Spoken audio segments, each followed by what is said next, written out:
Ya, lo kembali lagi dengan Kateo di sini. Sekarang kita akan belajar dari seseorang yang banyak banget requestannya di komentar-komentar sebelumnya.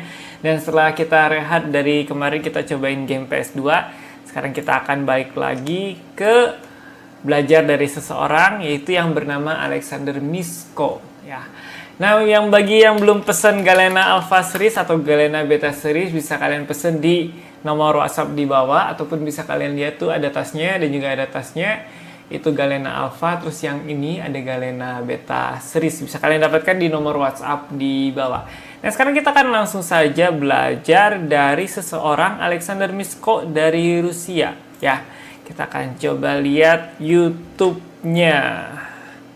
Alexander Misko. Kalau misalkan banyak banget yang udah request orang ini, dan permainannya kita lihat aja. Biar kita juga bisa belajar ya. Nah, kita akan belajar yang lagunya, sebentar. Kita ngatur volumenya dulu. Kita akan belajar yang lagunya Pirates of the Caribbean, solo gitar. Bukan fingerstyle gitar ya, tapi solo gitar. Nah, sebelum mulai kita lihat dulu ada yang unik nggak di... Aduh, ini mulai melulu nih. Ada yang unik nggak di settingan dia mungkin, atau peralatan apa yang digunakan? Coba kita lihat ya. Ini iTunes, Google Play. Dia juga punya album kayaknya. Nah, tuningnya itu unik. A crash F, C, F, G, G, crash C.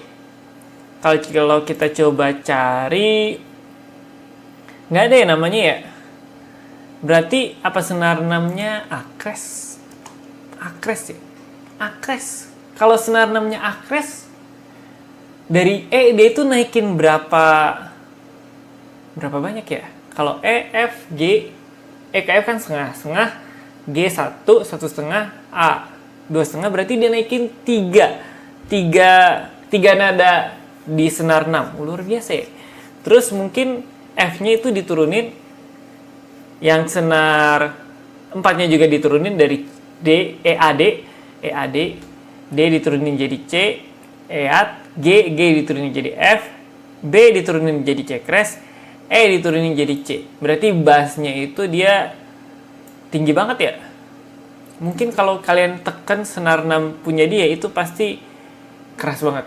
Coba kita cari tuning. Drop C tuning, bukan. C crash tuning kayaknya. Entah tuningnya apa ya, tapi kalau misalnya kalian tahu, mungkin ini penggabungan antara stem apa gitu ya.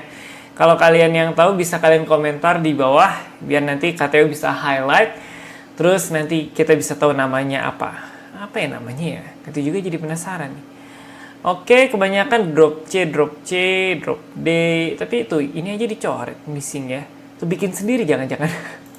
Ini tuningnya kalau kita tahu segala macam dalam bentuk pergitaran gitu, untuk tuning-tuning yang aneh itu justru lebih enak daripada yang standar. Oke, ini biasa. Terus ini ada signature modelnya, apa ini ya? Oh, dia juga bekerja sama dengan brand gitar. Nah, terus ini nih, pantesan ya tuningnya naik 3 di senar 6. Soalnya ukuran senarnya itu 13. Katanya aja pakai senar ukuran 12 di Galena, butuh penyesuaian karena sebelumnya kan mungkin 11 di gitar yang katanya dan dulu juga pakai nilon. Jadi untuk yang ke-12 itu, untuk kita main yang di senar ukuran 12 itu agak susah dan butuh penyesuaian, apalagi 13. Nah, ini kita ada sound hole pickup, jadi yang ada kayak bar gitu di hole gitarnya, itu namanya sound hole pickup. Dan kalau yang sound hole pickup yang bagus itu bisa menangkap suara gitar yang natural banget. Jadi semakin natural yang bisa ditangkap, itu justru semakin bagus. Bukan mengubah suara gitar jadi bagus, tapi natural. Kalau misalkan suara gitarnya jelek, ya udah. Ya kalau misalkan suara gitarnya bagus, nah kan jadi naturalnya dapat gitu. Makanya kalau kalian cari, pilih yang pickup yang bisa menangkap suara gitar dengan natural. Kalau misalkan mau gampangnya ya pakai mic aja. Tapi kan banyak noise segala macam, nah itu juga susah. Nah, ini kaponya pakai brand bermerek yang sudah kita ketahui semuanya, ini mahal nih. Terus amplinya dia pakai Tonewood, kabelnya, ini semuanya di endorse ya, jangan-jangan Jadi ini udah istilahnya finger stylist sukses ya. Bang Alim juga seharusnya bisa nih di-endorse banyak ini nih. Kaliannya nggak kalah kok. Oke, kita akan langsung aja belajar dari Bang Alexander Misko. Semuanya dipanggil Bang ya. Lanjut. Wah, dia pakai sumpit ya. Ini sumpit loh. Jangan-jangan sumpit di restoran dia ambil terus dapat ilham gitu. Ini sumpit loh, atau drumstick ya. Mungkin bagi yang tahu komentar di bawah, drumstick atau sumpit ya. Kalau katanya sih ngomongnya sumpit ini, sumpit. Tapi sumpit nggak mungkin sepanjang itu juga ya. Ya kita bilang saja sumpit kan. Nah dia penempatannya itu di antara senar 4 dan 5. Jadi dia model digesek. Kayaknya drumstick deh. Ya udahlah lupakan. Katanya sebutkan sumpit. Kalau misalnya ada yang mau komentar di bawah, itu the drumstick ya, komentar aja di bawah. Nanti katanya koreksi. Jadi dia penempatannya di senar 4 dan 5 dan dia digeseknya ke dalam dan keluar. Kalau biola kan digesek kiri dan ke kanan. Jadi unik ya. Nah, ini sound hole pick up-nya. Lanjut. Jadi kayak suara alat musik yang berbeda gitu dari gitar. Tapi nadanya masih pas. Nada iklan.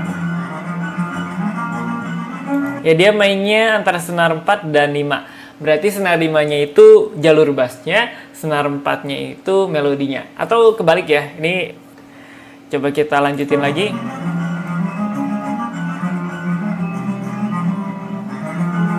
Nah, yang unik tadi itu. Nah, jadi dia petik senar yang kedua pakai jari kelingking dia. Ingat tangan kiri ya, bukan tangan kanan. Kalau kita metik pakai tangan kanan itu udah biasa. Tapi kalau tangan kiri untuk menambahkan sebuah sensasi yang luar biasa seperti video ini, dia pakai tangan kiri kelingking. Pakai tangan kiri loh. Nah, teng gitu. Nah, karena tuningnya udah dikostumisasi sedemikian rupa, pasti masuk nadanya. Kalau misalnya kita mau asal gitu, tapi nggak masuk ya percuma. Nah, dipakai lagi.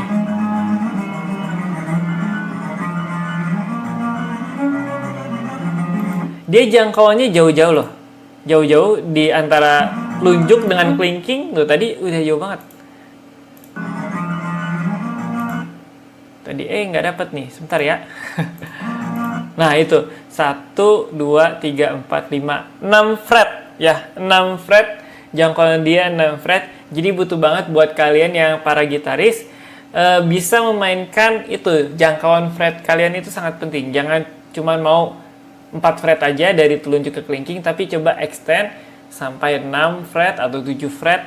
Penting ya. Jadi latihan finger exercise atau latihan senam jari itu penting. Buat jangkauannya panjang.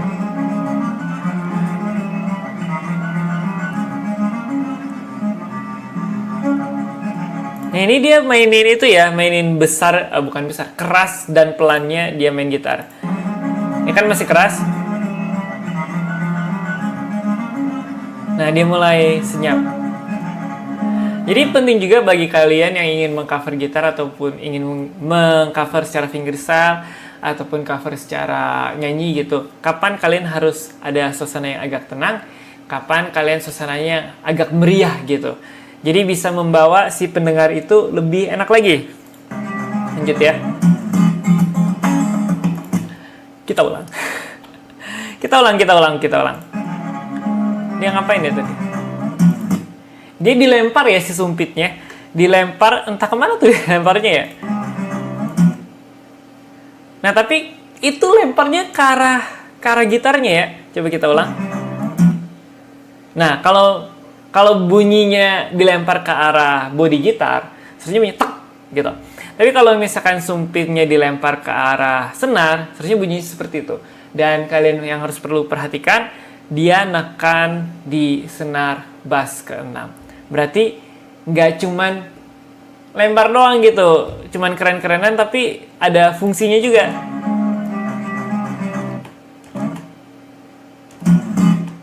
Atau pakai jari ya? Kayak nggak kelihatan gitu. Sepenglihatan kalian sih kayak dilempar pakai sumpit ke arah senar ya. Jadi kalau misalnya kita lihat tampangnya itu kayak kalem gitu, seharusnya mainnya itu kalem. Ini kan dia kayak klimis gitu, klimis. Sebenarnya mainnya tenang gitu atau enggak, tekniknya sederhana tapi enak didengar. Tapi ini klimis mukanya tapi permainannya nyentrik banget. Nggak kebayang dah. Penampilan sangat menipu. Dia itu memakai teknik perkusi, kalau misalnya kalian lihat di cover fingerstylist yang udah jago banget. Ini sebenarnya simple. Ini menurut katanya udah jago banget nih. Nah, kalau misalnya kalian perhatikan, bentar ya. Nah, jadi itu pentingnya kalian menekan senar bass, entah kalian fingerstylist atau misalkan cuman gitaris cover genjreng atau petikan biasa. Maksudnya cuman mau gitu doang covernya. Penting banget kalian menekan senar bass sampai tujuannya gitu. Jadi jangan cuman gara-gara capek nekan senar bass jadi lepas. Kalau kalian perhatikan pada sedia perkusi, nah si bassnya itu masih jalan. Kenapa? Karena dia nekan terus, nggak dilepas. Kebanyakan orang itu ngelepas si senar bassnya karena apa? Karena merasa nggak nyampe lah ke bagian melodinya, atau mungkin karena capek lah. Nih, kita harus contoh dari dia, bassnya dipertahankan tapi teknik lain tetap jalan.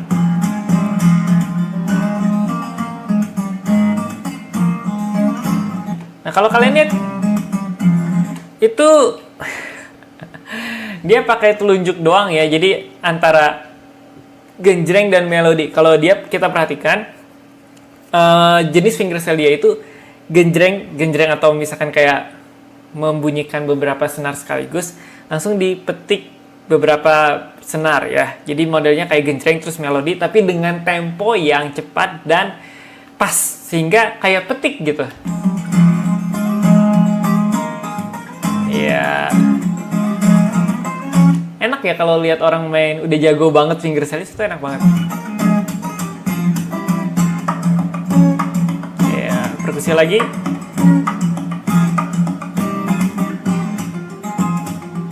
Nah, dia mainin suasana lagi yang tadi rame banget. Bassnya kedengaran lebih dominan, bukan lebih dominan sih, balance ya antara bass dan treble. Di bagian berikutnya ini kan masih balance.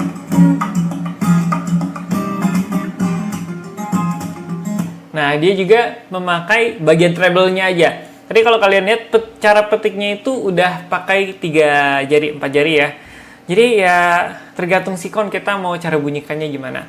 Kalau kalian mau bunyikan gitar pakai 2 jari aja nggak masalah kalau udah jago gitu. Tapi kalau basic ya lebih bagusnya belajar dari 4 jari dulu. Kalau misalnya udah jago ya udahlah gitu. Tidak ada yang harus memaksakan harus 4 jari. Kalau udah jago dengan 2 jari, kenapa enggak? Lanjut. Nice. Dia ada bagian harmonik yang tersembunyi nih. Nah, itu harmonik ya. Tadi lihat nggak? Nah, itu harmonik loh. Itu kalau nggak di pause itu nggak akan kelihatan. Kalau katanya juga nggak perhatiin bener-bener, nggak akan kelihatan tuh. Dan kalau kalian nggak dengerin bener-bener, nggak akan kedengaran juga harmoniknya. Jadi semacam kalau kalian nonton film itu kayak Easter eggs ya. Easter eggs artinya kan yang tidak diperlihatkan secara langsung, tapi kalau kalian perhatikan benar-benar, oh ternyata itu toh. Dan ternyata oh itu toh teknik dia. Udah pakai sumpit, pakai perkusi yang begitu, pakai petikan yang 2 jenis petikan, minimal 3 lah, 3 jenis petikan yang berbeda, terus ada harmonik di tengah-tengah dia perkusi. Perkusinya juga tadi. Iya.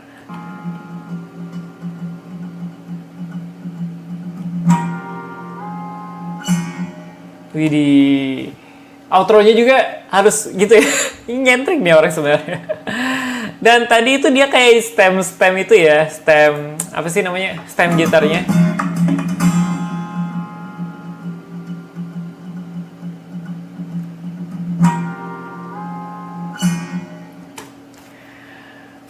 Kalau Bang Alif kan dia 1, ini 2. Terus dia pada saat sambil petik kan, itu dia style 2 senar ya. Senar 1 dan senar 2. Tujuannya lagi-lagi kalau misalkan orang jago main gitar, dan terlalu jago main gitar. Setiap gerakan dia ada tujuan.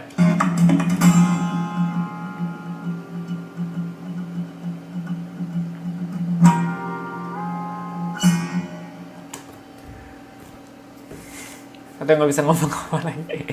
Jadi sebenarnya konsepnya sangat sederhana dari videonya ya.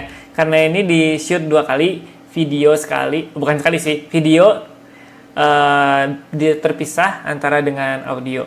Jadi dia rekaman ulang audio, dia rekam audio dulu, baru dia rekam video berdasarkan audio yang dia rekam sebelumnya.